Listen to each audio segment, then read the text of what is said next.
ED यानी directorate of enforcement, जिसे हिंदी में प्रवर्तन निदेशालय कहा जाता है। आपने कई बार ईडी के बारे में सुना होगा, लेकिन ज़्यादातर लोगों को ईडी के बारे में खास कुछ पता नहीं होता। इसलिए आज का वीडियो खास उन लोगों के लिए लेकर आया हूँ जो ईडी के बारे में जानने के लिए उत्सुक है। इसलिए वीडियो पूरा देखें और चैनल पर नए हो तो चैनल को सब्सक्राइब करके घंटी दबाएं और ऑल पर क्लिक करें।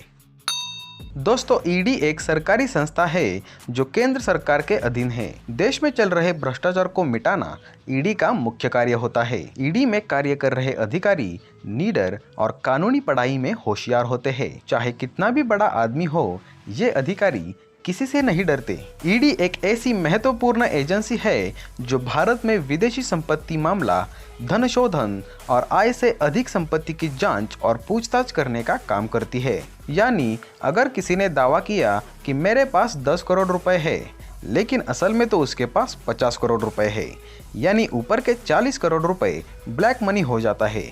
ऐसे में ईडी के कर्मचारी पूछताछ के लिए वहां पहुंच जाते हैं। ईडी एक गैर संवैधानिक संस्था है, अर्थात इसके बारे में संविधान में कहीं भी वर्णन नहीं किया गया। दोस्तों, ईडी सिर्फ 2 कानून पर चलती है। एक है FEMA, foreign exchange management act, और दूसरा है PMLA, prevention of money laundering act.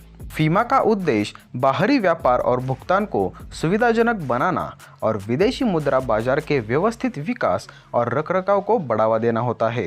वही पीएमएलए एक ऐसा एक्ट है जिसके तहत ईडी के कर्मचारियों को डायरेक्टली जांच पड़ताल करने का, पूछताछ करने का और जुर्माना लगाने का अधिकार मिलता है। दोस्तों, ईडी के अंतर्गत जो अधिकारी काम करते हैं उनका चुनाव आईएएस, आईपीएस आदि रैंक के आधार पर किया जाता है। ये एक ऐसी खुफिया एजेंसी है जो हमारे देश में पैसों से संबंधित अपराधों पर नज़र बनाए रखती है। आर्थिक स्थिति चाहे जैसी भी हो, उस अपराध की सही तरीके से जांच करने की जिम्मेदारी ईडी पर होती है।